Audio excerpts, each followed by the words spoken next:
नमस्कार, ये आकाशवाणी शिमला है। अब आप अनुराग पराशर से प्रादेशिक समाचार सुनिए। आज के मुख्य समाचार। मुख्यमंत्री सुखविंदर सिंह सुक्खू ने कहा, कर्ज पर निर्भरता कम करने और संसाधन जुटाने पर विशेष बल दे रही है सरकार। राज्यपाल शिव प्रताप शुक्ल ने पर्यावरण संरक्षण के लिए संरक्षित व संतुलित विकास की जरूरत पर दिया बल।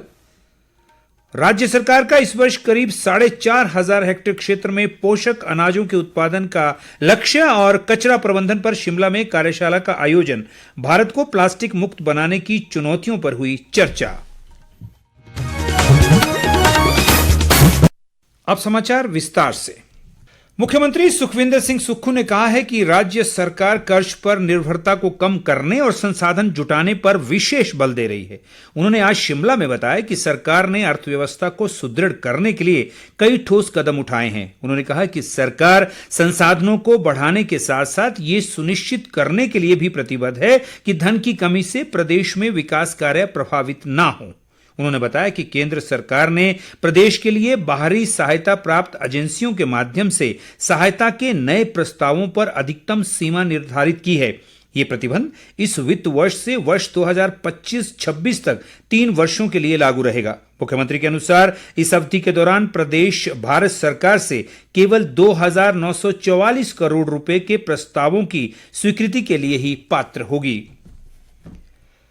उप मुख्यमंत्री मुकेश अग्निहोत्री ने कहा है कि प्रदेश सरकार आम आदमी की सेवा के एजेंडे पर आगे बढ़ रही है। ऊना जिला के पंजावर में एक जनसभा में उन्होंने अधिकारियों को विकास कार्यों के लिए स्थानीय जनप्रतिनिधियों और नेताओं की प्राथमिकताओं को नजरअंदाज न करने के निर्देश दिए। उप मुख्यमंत्री ने बताया कि पंजावर और आसपास के क्षेत्र में ट्यूबवेल व पेयजल योजनाओं की मांगों को पूरा करने के लिए तेजी से प्रयास किया जाएगा। उन्होंने राजकीय विद्यालय पंजावर और महाविद्यालय खड्ड का भी दौरा किया। राज्यपाल शिव प्रताप शुक्ल ने पर्यावरण संरक्षण के लिए संरक्षित व संतुलित विकास की आवश्यकता पर बल दिया है। वे आज राष्ट्रीय प्रौद्योगिकी संस्थान हमीरपुर में आयोजित उत्तर क्षेत्र पर्यावरण कार्यशाला में बोल रहे थे। उन्होंने कहा कि आज जलवायु परिवर्तन वैश्विक चिंता का विषय है, जिसका सीधा असर मानव जीवन पर भी पड़ता है।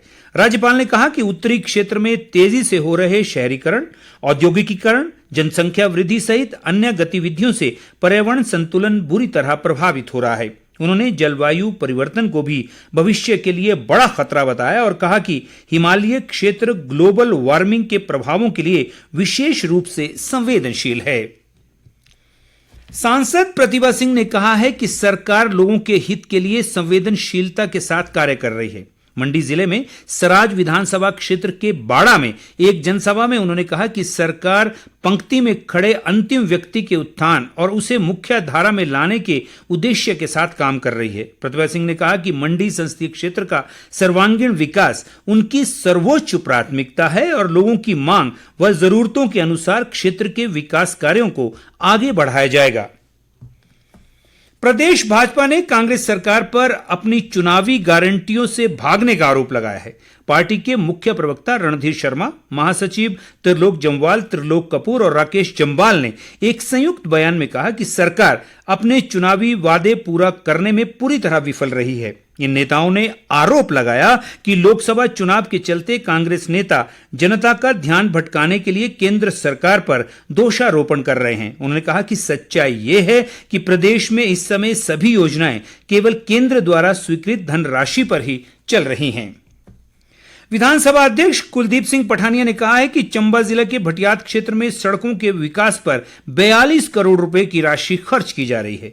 चुवाड़ी में एक जनसभा में उन्होंने कहा कि क्षेत्र के प्रत्येक गांव को सड़क सुविधा से जोड़ना उनकी विशेष प्राथमिकता में शामिल है। पठानिया ने कहा कि चुवाड़ी में बहुउद्देशीय खेल परिसर और हेलीपैड निर्माण के लिए अतिरिक्त धनराशि उपलब्ध करवाई जाएगी। इस बीच चंबा मेडिकल कॉलेज में नशा मुक्त हिमाचल की थीम पर आज एक रियलिटी शो का आयोजन किया गया। इस दौरान विधानसभा अध्यक्ष ने कहा कि प्रदेश में प्रतिभाओं की कमी नहीं है, बल्कि उन्हें सही मंच देने की आवश्यकता है। उन्होंने कहा कि यदि युवाओं को बेहतर अवसर प्रदान किया जाए तो वे आगे चलकर समाज व राष्ट्र सेवा के लिए बेहतर काम कर पाएंगे। संयुक्त राष्ट्र ने इस वर्ष को अंतर्राष्ट्रीय मोटा अनाज वर्ष के रूप में घोषित किया है। ऐसे में मोटे व पोषक अनाज को बढ़ावा देने के लिए निरंतर प्रयास किए जा रहे हैं। प्रदेश में भी सरकार ने इस वर्ष करीब 4,500 हेक्टेयर क्षेत्र में पोषक अनाजों के उत्पादन का लक्ष्य रखा है। मुख्यमंत्री सुखविंदर सिंह सुक्खू ने शिमला में बताया कि इसके तहत किसानों को निःशुल्क 35,000 मिनी किट उपलब्ध करवाए जाएंगे। उन्होंने कहा कि मोटे अनाज के उत्पादन के लिए किसानों को 80% उपदान पर बीज भी मुहैया करवाया जाएगा। मुख्यमंत्री ने बताया कि सरकार प्रदेश में प्राकृतिक खेती को बढ़ावा देने की दिशा में भी काम कर रही है। शिक्षा मंत्री रोहित ठाकुर ने आज शिमला जिले में जुब्बल के झड़ग में प्राथमिक स्वास्थ्य केंद्र का शिलान्यास किया। करीब 3 करोड़ रुपए से बनने वाले इस केंद्र से स्थानीय लोगों को बेहतर स्वास्थ्य सुविधाओं का लाभ मिलेगा। एक जनसभा में उन्होंने कहा कि क्षेत्र में अधूरे पड़े विकास कार्यों को गति प्रदान की जाएगी। इससे पहले नकराड़ी में एक कार्यक्रम में शिक्षा मंत्री ने कहा कि सरकार सड़कों के सुधारीकरण की दिशा में उचित कदम उठा रही है। उन्होंने जन समस्याएं सुनकर अधिकारियों को इनके निपटारे के निर्देश भी दिए।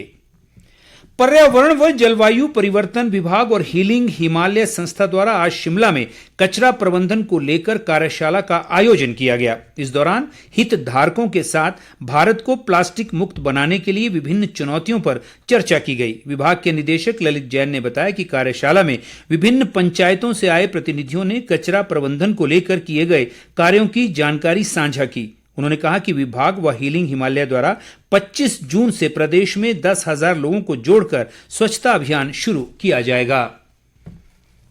विश्व पर्यावरण दिवस कल 5 जून को मनाया जाएगा। इस अवसर पर पर्यावरण संरक्षण के प्रति जागरूकता बढ़ाने के उद्देश्य से कई कार्यक्रमों का आयोजन किया जाएगा। राज्य स्तरीय कार्यक्रम सिरमौर जिले में नौहरा धार के बोगधार में आयोजित किया जाएगा, जहां उप मुख्यमंत्री मुकेश अग्निहोत्री बतौर मुख्य अतिथि मौजूद रहेंगे। इस बीच पर्यावरण दिवस के उपलक्ष्य में पिछले कुछ दिनों से प्रदेश भर में विभिन्न कार्यक्रम आयोजित किए जा रहे हैं। शिक्षण संस्थानों में भी पर्यावरण संरक्षण को लेकर रैलियों का आयोजन किया जा रहा है। मुख्य संसदीय सचिव किशोरी लाल ने लोगों से संत कबीर के जीवन से प्रेरणा लेकर समाज में फैली बुराइयों को दूर करने का संकल्प लेने का आह्वान किया है। कांगड़ा जिले के बैजनाथ में आज संत कबीर जयंती पर आयोजित एक समारोह में उन्होंने कहा कि संत कबीर की शिक्षाओं से समाज में मिलजुल कर रहने व जात पात का भेदभाव समाप्त करने का संदेश मिलता है। किशोरी लाल ने कहा कि बैजनाथ विधानसभा क्षेत्र का संतुलित विकास उनकी प्राथमिकता में शामिल है। उन्होंने कहा कि बैजनाथ में बस अड्डे व वर्कशॉप के निर्माण पर 18 करोड़ रुपए की राशि खर्च की जा रही है। और अंत में मुख्य समाचार एक बार फिर। मुख्यमंत्री सुखविंदर सिंह सुक्खू ने कहा, कर्ज पर निर्भरता कम करने और संसाधन जुटाने पर विशेष बल दे रही है सरकार। राज्यपाल शिव प्रताप शुक्ल ने पर्यावरण संरक्षण के लिए संरक्षित व संतुलित विकास की आवश्यकता पर दिया बल। राज्य सरकार का इस वर्ष करीब 4,500 हेक्टेयर क्षेत्र में पोषक अनाजों के उत्पादन का लक्ष्य और कचरा प्रबंधन पर शिमला में कार्यशाला का आयोजन। भारत को प्लास्टिक मुक्त बनाने की चुनौतियों पर हुई चर्चा। इसी के साथ ये समाचार बुलेटिन समाप्त हुआ। नमस्कार।